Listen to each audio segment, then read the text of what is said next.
বাড়িতে পেঁয়াজু তৈরি করলে চপের দোকানের মতো নাকি পেঁয়াজু মুচমুচে হয় না।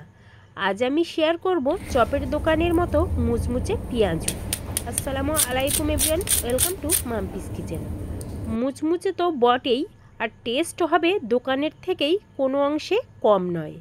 তো তার জন্য 4টে পেঁয়াজ আমি এইভাবে একদম পাতলা করে কেটে নিয়েছি। তোমাদেরকে একটু দেখিয়ে দিই, এইভাবে কেটে নিয়েছি। তোমাদের প্রয়োজন বুঝে পেঁয়াজ বাড়িয়ে অথবা কমিয়ে নিতে পারো। দিয়ে দিলাম স্বাদ মতো নুন।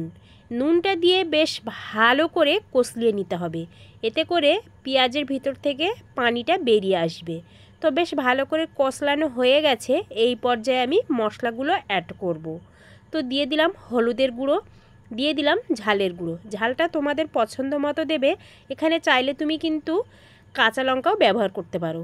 দিয়েছি জিরে গুঁড়ো, আর দিয়ে দিলাম 2 চামচ এখানে চালের গুঁড়ো। আমি এখানে 2 চামচই দিচ্ছি। তো আমি ছাঁকনির সাহায্যে একটু এইভাবে চেলে নিলাম। তো তারপর দিয়ে দেব 2 চামচ মতো বেসন। বেসনটা একেবারে খুব বেশি দেব না, অল্প করে দেব, আর এইভাবে একটু মেখে দেখব। আর এখানে কিন্তু আমি এক ফোঁটাও পানি ব্যবহার করিনি, তোমরা দেখতেই পাচ্ছ পেঁয়াজের রসে কিন্তু বেশ ভালোভাবে মাখাটা হয়ে গেছে। তো খুব সুন্দরভাবে মাখা হয়ে গেছে। তো আমার মনে হলো আর একটু বেসন আমি দেব, তো আর 1 চামচ মতো বেসন আমি এখানে ব্যবহার করছি। তারপর আবারও ভালো করে মেখে নিচ্ছি। দেখতেই পাচ্ছো এখনও কিন্তু আমার পানির প্রয়োজন পড়েনি। তো আমি খুব সুন্দর করে মেখে নিয়েছি, আর তোমাদেরকে একটু দেখিয়ে দিই ঠিক এমন হয়েছে। তো যাতে করে হাতটা একটু ভালোভাবে সরে, আমি শেপটা ভালোভাবে দিতে পারি, সেই জন্য এই ভিডিওতে দেখানো অনুযায়ী এই একটুখানি আমি পানি দিয়েছি। তারপর বেশ ভালো করে মেখে নিয়েছি। এইবার পেঁয়াজুর মতো শেপ দিয়ে আমি ভেজে নেব। তো একদম এরকম হাতের মধ্যে গোল করে তারপর আঙুল দিয়ে এইভাবে চ্যাপটা করে নেব। যতটা সম্ভব পাতলা করা যায় ততই ভালো। তো আগের থেকে আমি তেল গরম করে তেলটা আবার মিডিয়াম আঁচে করে দিয়েছি। তারপর একে একে পেঁয়াজগুলো দিয়ে দিলাম। তারপর কয়েক মিনিট যখন একটু সেট হয়ে যাবে তখনই এইভাবে উল্টিয়ে দেব।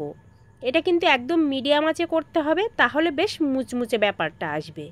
তো এইভাবে উল্টিয়ে পাল্টিয়ে আমি সুন্দর কালার করে ভেজে নেব। আর তার আগে বলে রাখি, তোমরা আমার ইউটিউব চ্যানেলে যদি নতুন বন্ধু হয়ে থাকো প্লিজ চ্যানেলটা সাবস্ক্রাইব করে রাখবে। ফেসবুক পেজ থেকে দেখলে পেজটাকে ফলো করে পাশে থাকবে এরকম নিত্য নতুন রেসিপি পাওয়ার জন্য। দেখলেই তো কত সুন্দর একটা কালার এসেছে। তো এই পর্যায়ে আমি একটা একটা করে তুলে নিয়েছি, আর আমি গরম গরম সার্ভ করছি। দেখা যাচ্ছে কতটা সুন্দর কালার এসেছে, আর ভীষণই মুচমুচে হয়েছিল, আর দোকানের থেকে আরও স্বাদে বেশি হয়েছিল। আমি তোমাদেরকে একটু সাউন্ডটা শোনাই।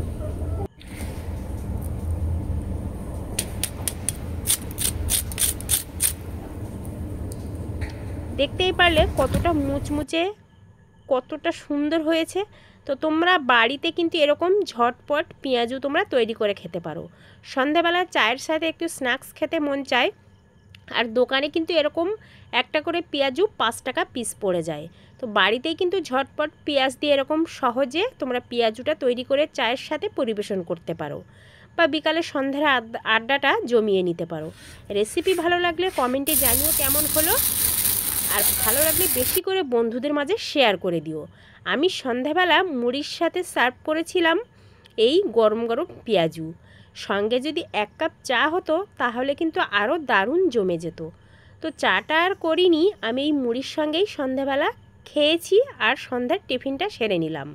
তো তোমরা সন্ধ্যাবেলা এরকম টিফিন সারতে আমার এই পেঁয়াজু রেসিপিটা অবশ্যই দেখে একবার ট্রাই করতে পারো কেমন হলো। আর ভালো লাগলে ভিডিওটা একটু বেশি করে শেয়ার করে দিও। আল্লাহ হাফেজ।